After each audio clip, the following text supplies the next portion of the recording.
Jésus-Christ est le même hier, aujourd'hui et éternellement, Hébreux chapitre 13, verset 8. Lettre circulaire 6. Mai 1976. C'est de tout cœur que je salue ici, dans le précieux nom de Jésus-Christ, tous les frères et sœurs, et tous les amis qui sont unis avec nous dans l'amour de Dieu, par la parole du psaume chapitre 89, verset 8. Dieu est terrible dans la grande assemblée des saints, il est redoutable pour tous ceux qui l'entourent. Ce que ce verset exprime, nous l'avons expérimenté l'année dernière, et spécialement ces derniers mois. Dieu est très puissant, oui, tout puissant. Nous le savons. C'est par la puissance de sa parole qu'il a appelé l'univers à l'existence, et c'est par cette même parole qu'il le porte également. Pour nous, ce qui nous intéresse, c'est que Dieu se manifeste puissamment dans l'assemblée, dans l'Église des saints. Nous avons la promesse qu'il est présent là où 2 ou 3 sont assemblés en son nom. Non seulement dans l'Église primitive, mais aujourd'hui encore, le Seigneur agit avec sa puissance de résurrection dans l'assemblée des saints, et il se montre merveilleux envers tous ceux qui l'entourent. Celui qui se tient auprès de Jésus-Christ voit la puissante action de Dieu. Ainsi en fut-il autrefois, quand il marchait sur la terre, ainsi en est-il aujourd'hui puisqu'il marche au milieu des 7 chandeliers d'or, et que tous ses saints sont rassemblés à ses pieds.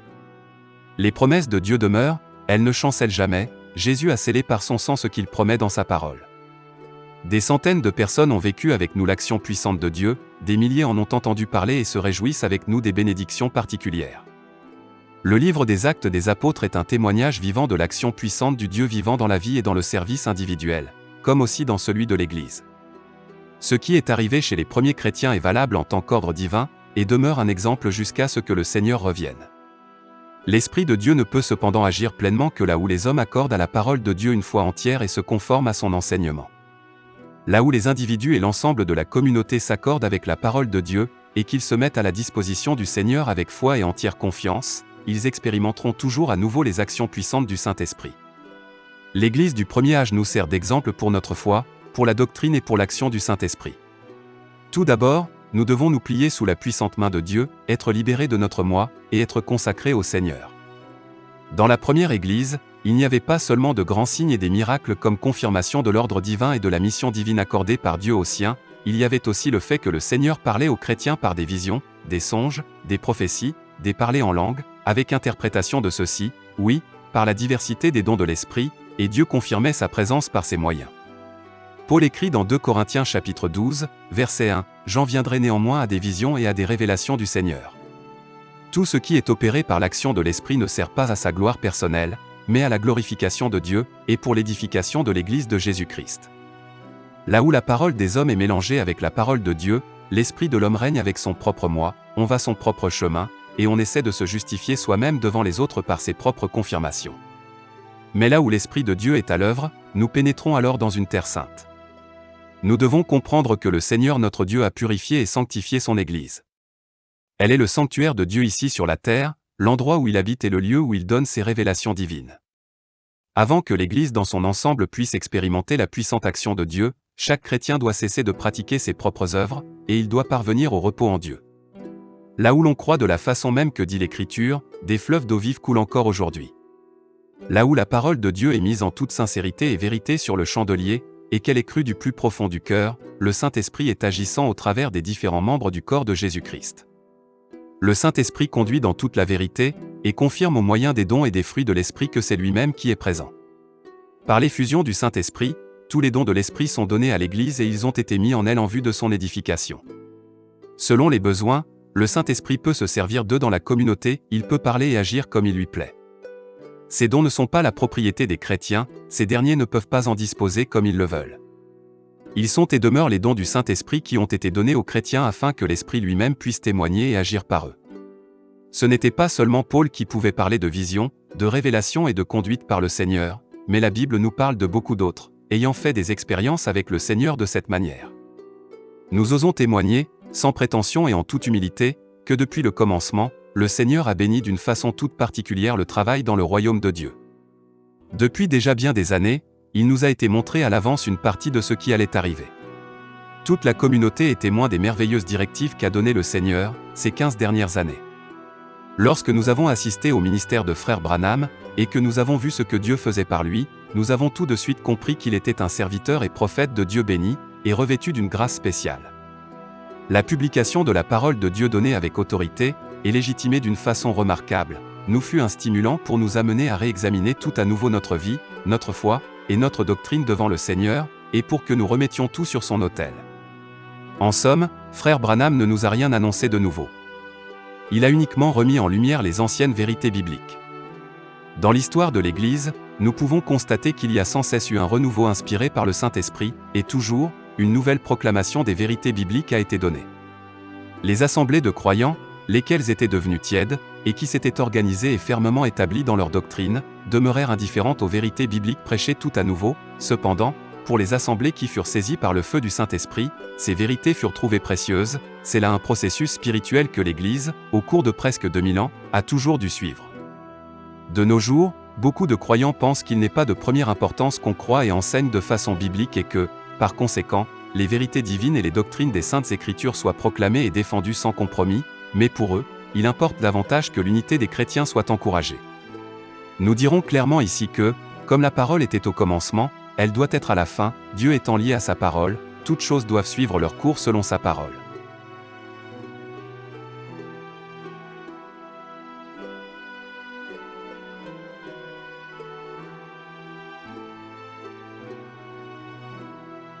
L'Église de Jésus-Christ n'est pas une alliance, ou même un écuménisme, dans lequel on s'unit d'une certaine manière. Cela, c'est une œuvre d'homme. L'Église de Jésus-Christ consiste en une union absolue et entière du fiancé avec sa fiancée, laquelle parvient, au travers de la foi au plein évangile, à toutes les vérités bibliques, et à la réalisation de tout le conseil de Dieu. L'unité divine ne sera jamais atteinte au détriment des vérités bibliques, mais seulement dans la vérité, laquelle est la sainte parole de Dieu. Jésus priait, disant, afin qu'ils soient tous un, comme toi, Père, tu es en moi, et comme je suis en toi. L'unité entre Dieu et Christ consiste en ce que Dieu était en Christ, réconciliant le monde avec lui-même. L'unité entre l'Église et Christ consiste en ceci, que Christ est l'espérance de la gloire dans ses rachetés. Ici, aucune prétention ou considération humaine n'entre en ligne de compte, mais seule compte les réalités divines. Toutes les assemblées chrétiennes se réclament de la présence du Seigneur au milieu d'elles sans avoir une liaison biblique personnelle, et des relations avec Dieu. Si quelqu'un veut discerner l'œuvre du Seigneur et désire y prendre part, qu'il renonce à lui-même, ainsi qu'à chaque interprétation humaine, et qu'il se soumette au Seigneur et à la parole révélée de ce temps. Nous sommes maintenant tout près du retour de Jésus-Christ. Par le puissant appel au réveil, les vrais croyants doivent être secoués de leur sommeil, et être amenés à la pensée et à l'orientation spirituelle.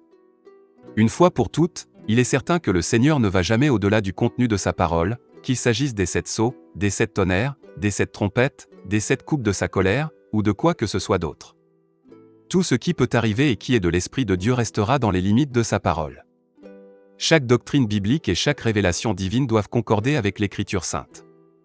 Aucun livre ne peut être mis au même rang que la Bible, pour les questions de foi et de doctrine. Certains livres et prédications sont devenus pour beaucoup une source de bénédiction, mais notre absolu, notre fondement, est uniquement la Sainte Écriture, la parole des apôtres et des prophètes dont Jésus-Christ est la pierre de l'angle. La raison et le but du message des derniers temps est de faire en sorte que les hommes de ce temps se rapprochent de la vraie parole de Dieu et des véritables doctrines bibliques, telles qu'elles furent prêchées par l'Église primitive, et de les mettre à nouveau sur le chandelier. C'est ainsi seulement que les chrétiens peuvent être arrachés des pensées humaines et des interprétations religieuses, et être ramenés sur le fondement de la révélation divine. J'ose dire avec une grande reconnaissance envers Dieu que nous sommes en complète harmonie avec l'Écriture concernant la foi et la doctrine. Si quelqu'un prétend autre chose, je lui demande par la présente de le prouver, Bible en main. Quand on vient nous dire que nous ne croyons pas à la Trinité, c'est qu'il s'agit d'une notion mal définie, et cela peut être sujet à caution. Si, par cela, quelqu'un pense à la conception romaine, disant que Dieu existe de toute éternité en 3 personnes indépendantes, nous ne sommes pas d'accord, parce qu'il n'y a pas un seul passage biblique qui nous enseigne cela. Mais s'il s'agit de la révélation de Dieu comme Père, Fils et Saint-Esprit, cela correspond au témoignage des Saintes Écritures. Nous croyons de tout notre cœur que Dieu est notre Père céleste, que Jésus-Christ est le Fils premier-né de Dieu, qu'il mourut sur la croix de Golgotha, et que par lui nous sommes réconciliés avec Dieu, et sommes ainsi devenus des fils et des filles de Dieu. Nous croyons que le Saint-Esprit est agissant dans l'Église, et qu'il a fait sa demeure dans le croyant, comme l'enseigne l'Écriture. Celui qui nous accuse de soutenir la doctrine de Jesus only, ou Jésus seul, note du lecteur, est dans l'erreur. Jésus-Christ, le Fils de Dieu, ne s'est pas plus engendré lui-même qu'Oël ne s'est adressé à lui-même en priant. Bien plus, Il est déjà écrit au psaume chapitre 2, verset 7, « Tu es mon fils. Je t'ai engendré aujourd'hui. » Nous avons déjà parlé et écrit à ce sujet. Celui qui désire s'informer peut le faire. De tout cœur, nous croyons que Dieu s'est manifesté comme Père, Fils et Saint-Esprit, et qu'il ne s'agit néanmoins pas de plusieurs dieux, mais de l'unique Dieu véritable. C'est uniquement aux ordonnances d'application données par la Bible sur la divinité que nous pouvons nous tenir, car nous ne voulons pas porter l'empreinte d'aucune de ces assertions théologiques qui sont étrangères à la Bible. Si quelqu'un nous accuse de ne pas baptiser de façon biblique, lors même que nous pratiquons le même mode de baptême que pratiquaient les apôtres, c'est-à-dire au nom du Seigneur Jésus-Christ, nous devons alors déclarer que, ou bien les apôtres étaient dans l'erreur en baptisant ainsi, ou bien ceux qui ne baptisent pas de cette façon sont de faux apôtres. Or, celui qui prétend que Pierre et Paul auraient été soumis à un faux enseignement, et se serait engagé dans une fausse pratique du baptême, devrait alors consentir à répondre à la question de savoir si lui-même ne porte pas seulement le masque d'un serviteur de Christ, et qu'en réalité, il n'a même pas reçu la vocation divine de prêcher l'évangile de Jésus-Christ, Galates chapitre 1, verset 8. Les apôtres comprirent très distinctement l'ordre de mission de Matthieu 28, et ils agirent en conséquence. Ils avaient compris que Dieu s'était révélé dans le nom de Jésus-Christ comme Père, Fils et Saint-Esprit dans le Nouveau Testament. Celui qui abandonne sa volonté propre, et se présente devant Dieu avec un cœur humble, pourra voir cela aussitôt. L'ordre donné est celui-ci, au nom du Père, du Fils et du Saint-Esprit, c'est pourquoi l'exécution se fit au nom du Seigneur Jésus-Christ. Toute la puissance de Dieu est à notre disposition dans le nom de Jésus, le nom qui est au-dessus de tout nom. Aujourd'hui encore, je crie à tous, il n'a été donné aucun autre nom sous les cieux par lequel nous soyons sauvés, par lequel nous soyons baptisés, par lequel nous prions pour les malades, par lequel les démons soient chassés, par lequel toute chose nous soit donnée par Dieu, que par le nom du Seigneur Jésus-Christ, Colossiens chapitre 3, verset 17. Sachant que sa venue est si proche, les chrétiens, chacun pour soi-même, devraient s'enquérir de savoir s'ils veulent suivre une tradition romaine, ou bien la doctrine biblique des apôtres, afin de parvenir à la connaissance de la vérité. La fidélité d'un vrai croyant ne s'évalue pas à la force de son engagement envers une assemblée, mais bien à l'intensité de son union avec Jésus-Christ et sa parole. Chacun en particulier doit avoir l'assurance que sa foi et sa doctrine s'accordent avec Dieu et avec la parole de Dieu. Jamais encore une assemblée existante, bien établie dans ses credos et ses doctrines, ne s'est laissée corriger par l'Esprit de Dieu et par la parole de Dieu. Ce n'est qu'avec des croyants pris individuellement dans les assemblées constituées que Dieu pouvait aller de l'avant. Naturellement, chaque assemblée prétend être elle-même dans la vérité, et à cause de cela, elle n'éprouve pas la nécessité de se prêter à un examen personnel approfondi. Quant à nous, nous ne nous occupons pas de défendre la confession de foi d'une assemblée chrétienne, mais de plaider pour la parole de Dieu et pour la doctrine des apôtres et des prophètes. Il est dans la volonté de Dieu que, dans ces derniers temps, toute chose soit ordonnée bibliquement, et qu'elle soit placée à nouveau dans leur état original. Il s'agit maintenant de la pleine restitution et du perfectionnement de l'épouse de Jésus-Christ.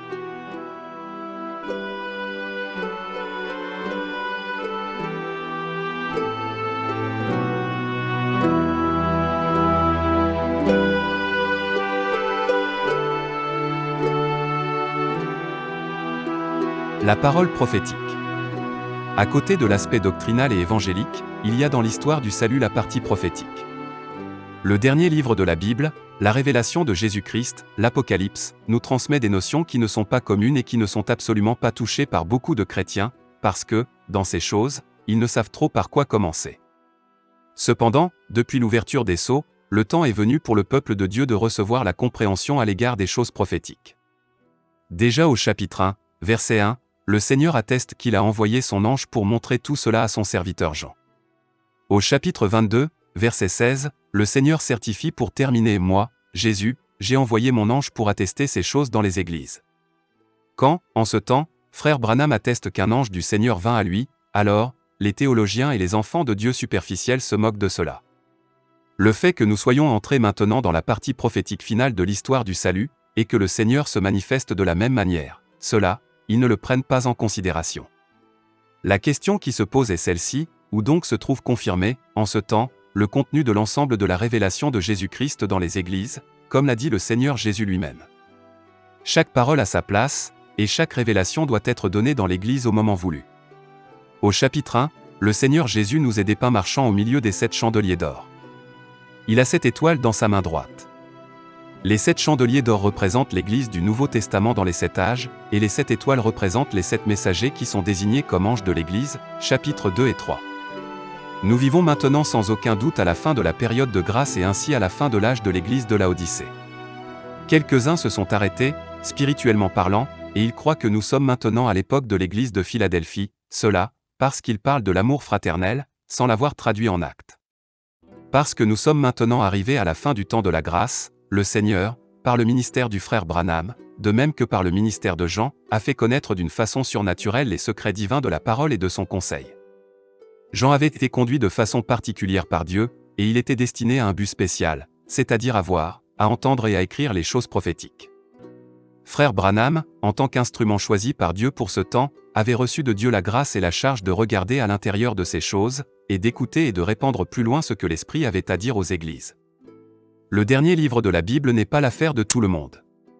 Il n'en laisse pas tordre le sens par tout un chacun, pour que cela soit interprété selon son propre gré. Ici, nous foulons un terrain saint, nous devons enlever nos chaussures et respecter le procédé par lequel il a plu au Seigneur de nous parler. Que le ministère prophétique incombe à un prophète, nous devons tout l'admettre. Maintenant, la seule question qui se pose encore est celle de savoir quel est, dans cette dernière génération, celui qui a été authentifié par Dieu comme étant le prophète pour l'ensemble de l'Église. Si quelqu'un le sait, qu'il me l'écrive. Des milliers de personnes dans cette génération ont vu de leurs propres yeux et entendu de leurs oreilles de quelle manière frère Branham a été confirmé dans son ministère prophétique et dans la mission divine qu'il avait reçue. Nous trouvons souvent, dans le dernier livre de la Bible, le mot d'ange. Premièrement, le Seigneur a envoyé son ange pour témoigner toutes ces choses aux églises. Deuxièmement, le Seigneur lui-même a 7 étoiles dans sa main droite, lesquelles sont les 7 anges des 7 églises. Troisièmement, un ange puissant annonce l'ouverture des 7 sceaux, et crie d'une voix forte, qui est digne d'ouvrir le livre et d'en rompre les sceaux. Quatrièmement, tous les anges dans le ciel chantent et sont assemblés tout autour du trône. Cinquièmement, 4 anges sont montrés, lesquels retiennent les 4 vents de la terre. Sixièmement, 7 anges, qui se tenaient devant Dieu, se préparaient à sonner des 7 trompettes. Ensuite, un autre ange est montré qui se tient sur l'autel d'or des parfums. Dans Apocalypse chapitre 14, il est tout d'abord question de 3 anges. Il est dit du premier, « Et je vis un autre ange qui volait par le milieu du ciel, ayant un évangile éternel, pour l'annoncer aux habitants de la terre, à toute nation, à toute tribu, à toute langue et à tout peuple. » Nous pourrions nous arrêter longtemps à cela. Une chose est claire, c'est qu'ici est montré dans le ciel ce que Dieu fait parmi les peuples, dans les derniers temps, par son évangile éternel, parce que, jusqu'ici, aucun ange ne nous a ainsi annoncé du ciel la parole du Seigneur, mais Dieu envoyait toujours un homme comme étant son messager pour nous. Plus loin, nous lisons, et un autre, un second ange, suivit, en disant, « Elle est tombée, Babylone la grande, qui a abreuvé toutes les nations du vin de la fureur de son impudicité. » Personne, jusqu'à présent, n'a entendu de la bouche d'un ange une pareille proclamation, néanmoins, il est patent que cela fait partie de la proclamation du message de la fin des temps. Puis, il est dit, et un autre, un troisième ange, les suivit en disant d'une voix forte, « Si quelqu'un adore la bête et son image, et reçoit une marque sur son front et sur sa main. » Ici, nous avons entendu 3 anges messagers qui ont à proclamer un message dans ce temps. Il s'agit de l'évangile éternellement valable de Jésus-Christ, non de ce que les hommes ont fait de cet évangile au cours des siècles, mais bien de l'évangile qui est une puissance de Dieu. L'Église a besoin d'avoir les yeux ouverts pour connaître la signification de ce qui est dit de la grande Babylone, laquelle a trompé tous les peuples avec sa prostitution. Ensuite, il s'agit de reconnaître qui est la bête, l'image faite à la bête, et quelle est sa marque. Les hommes ont exprimé leurs idées à ce sujet, et c'est pourquoi cela ne va pas. Nous avons besoin à cet égard de la claire réponse de Dieu, et, dans sa grâce, il nous l'a donnée dans le temps de la fin. Nous pouvons lire ce qui concerne toutes ces choses dans les différentes prédications de frère Branham. Dieu a ses anges et messagers dans le ciel, il a aussi ses anges et messagers sur la terre. En juin 1975, pendant un culte, le Seigneur nous a visités d'une façon particulièrement bénie. Dans une vision, il nous fut montré des événements prophétiques. Dans l'interprétation qui suivit, le Seigneur nous dit ceci, « Voici, ainsi parle le Seigneur. Mon peuple, en vérité, vous êtes ceux-là, qui avez écouté la parole de l'ange, mon évangile éternellement valable qui était dès avant la fondation du monde. Et voici, vous êtes le peuple, vous êtes le troupeau qui verra la pierre du fait être placée, vous parviendrez à la perfection, et vous verrez mon œuvre achevée. Vous verrez la fin de toute chose, car vous êtes mon époux élu. »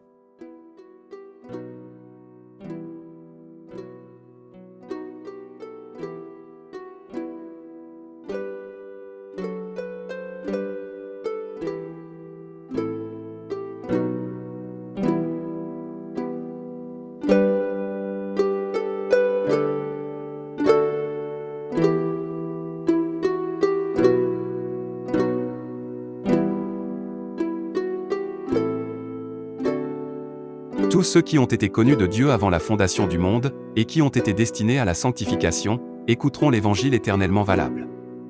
Ils sont le peuple de Dieu, le troupeau de son pâturage, car ils comprennent la voix de sa parole, et la suivent. Au début du temps de la grâce, la pierre de l'angle fut posée, Jésus-Christ, Ésaïe chapitre 28, verset 16. Maintenant, à la fin du temps de la grâce, Jésus-Christ viendra s'insérer comme la pierre du faîte, Zacharie chapitre 4, verset 7, dans l'édifice divin. Seul, l'Esprit de Dieu peut nous révéler la partie prophétique des voies de Dieu pour le salut, ainsi que les relations de l'ensemble de la parole. Sans que nous puissions en déterminer le temps, on peut dire que, dans cette génération, nous verrons l'achèvement de l'œuvre de Dieu. Nous verrons arriver ce que Paul, le grand apôtre, avait prédit au sujet de la transmutation et de l'enlèvement. Le Seigneur appelle les siens à sortir de tout peuple, de toute langue et de toute nation. À tous ceux qui sont dispersés et qui ont souvent désiré dans leur cœur être présents ici à Krefeld pour expérimenter les bénédictions de Dieu dans les réunions, nous pouvons rappeler ceci: le Seigneur connaît les siens et il conduit merveilleusement ses saints, où qu'ils puissent être. Il établit son sanctuaire au milieu d'eux et son trône dans leur cœur, car il a conclu avec nous une alliance éternelle. À plusieurs reprises, le Seigneur a montré l'arc de l'alliance au-dessus de l'assemblée. Le 27 décembre 1975, il fut dit dans une prophétie, en rapport avec une vision: vous avez entendu ma voix, vous avez reçu mes paroles, la révélation ne vous est point cachée. Non, je vous ai ouvert chaque parole, et maintenant voyez, ce n'est pas seulement ici que j'ai établi mon sanctuaire, et ce n'est pas seulement dans ces lieux que j'habite, et ce n'est pas seulement ici que je suis avec la colonne de feu, mais véritablement, ainsi par le Seigneur, dans chaque cœur que je me suis préparé, j'ai établi mon sanctuaire, et c'est mon trône, et au-dessus est l'arc de l'alliance. Aujourd'hui encore, le Seigneur habite auprès de ceux qui ont le cœur brisé et l'esprit humilié. Par contre, les orgueilleux et les vaniteux s'en retournent à vide. C'est tout simplement puissant de pouvoir réaliser ici que le Seigneur a établi son sanctuaire parmi nous, et que son trône remplit notre cœur. Après que les 7 lettres furent adressées aux églises, Apocalypse chapitre 2 et 3, le 4e chapitre nous montre le Seigneur sur son trône. Le trône était environné de l'arc de l'alliance. Dieu a conclu une alliance avec nous en Jésus-Christ. À Golgotha, cette alliance a été confirmée et a pris force de loi. Toutes les promesses de Dieu sont oui et amen, par Jésus-Christ notre Seigneur. Nous qui sommes ici, et tous ceux qui croient à la parole de Dieu révélée en ce temps, peuvent être assurés que le Seigneur est avec nous. Si nous voulions relater tout ce que le Seigneur a fait ces derniers mois au milieu de nous, nous devrions écrire un livre à ce sujet. Nous expérimentons de différentes manières les bénédictions bibliques. Le Seigneur a confirmé qu'il était le vivant, donnant des visions et des révélations, au travers des prophéties, des parlers en langue et des interprétations qui furent apportées. C'est également au travers de chants en langue, qui furent chantés dans notre langage sous forme de louanges, que le Seigneur s'est glorifié au milieu de nous. Nous tous qui avons pu être là, nous sommes subjugués par tant de grâce et de miséricorde de notre Dieu. L'œuvre que le Seigneur a commencée, il l'amène lui-même à son achèvement. Ce n'est pas à un homme, mais à lui seul qu'appartiennent la louange, la gloire et l'honneur, de la part de tous les croyants envers lesquels il s'est montré si merveilleux. Les critiqueurs, qui élèvent leur voix ici et là, peuvent-ils prouver que le Seigneur se fait connaître dans leur milieu et parmi eux de la même manière? Il est facile de critiquer frère Branham, d'altérer ses paroles, de se défaire de son ministère en le minimisant. À cet effet, tous les moyens sont bons pour certains, même s'ils doivent répandre à ce sujet de graves mensonges. Ainsi en est-il dans le journal La Voix des Tziganes, numéro 33, page 13 en langue allemande, note de l'éditeur. En rapport avec Laurie, et disant ceci, Branham le gavait des heures durant de la doctrine de Jesus Only, ou Jésus seul, note du lecteur, et lui révéla qu'il aurait été élu de Dieu pour rassembler en Inde le peuple de Dieu, dont le nombre exact pour l'enlèvement en l'an 1973 se montrait à 700. En outre, il prophétisa que Tucson, USA, serait un lieu sûr dans la tribulation. Tout cela constitue de pitoyables mensonges. Frère Branham a souvent dit à ce sujet que la doctrine des Jesus Only, ou Jésus seul note, du lecteur, est fausse. Il n'a jamais prétendu que l'enlèvement aurait lieu en l'an 1973, ni que 700 seraient enlevés. Il n'a pas déterminé le nombre de ceux qui seraient enlevés.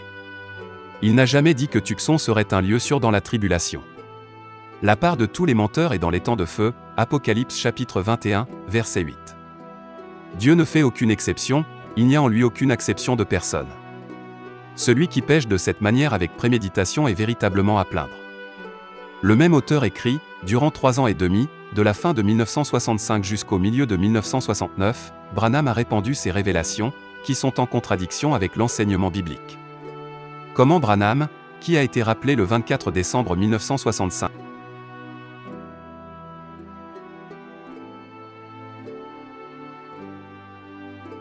Comment Branham, qui a été rappelé le 24 décembre 1965, aurait-il pu répandre ses révélations de la fin de 1965 jusqu'au milieu de 1969? Je renonce à poursuivre la reproduction de ce texte. Dieu ne m'a pas établi comme juge. Cependant, j'aimerais prier instamment l'éditeur, et cela pour le salut de son âme, de se laisser délivrer de l'esprit de mensonge qui l'anime, et de rétablir les fausses assertions en les corrigeant, il le doit à ses lecteurs.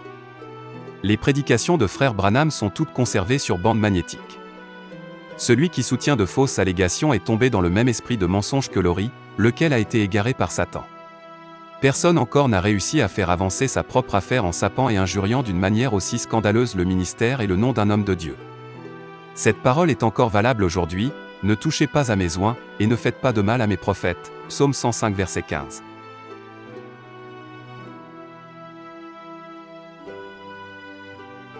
Révolte contre Dieu.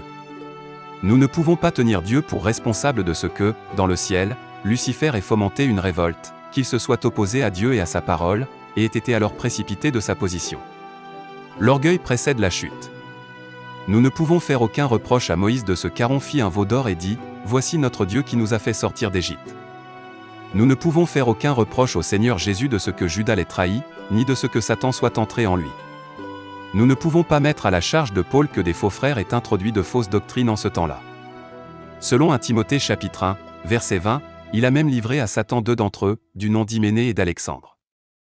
Il est à la fois méchant et inexcusable de mettre sur le compte du serviteur de Dieu William Branham la terrible erreur de l'Indien Laurie. Quelqu'un peut-il tenir pour responsable Dieu lui-même, le Seigneur Jésus, Moïse et Paul, de ce que certains hommes ont manqué?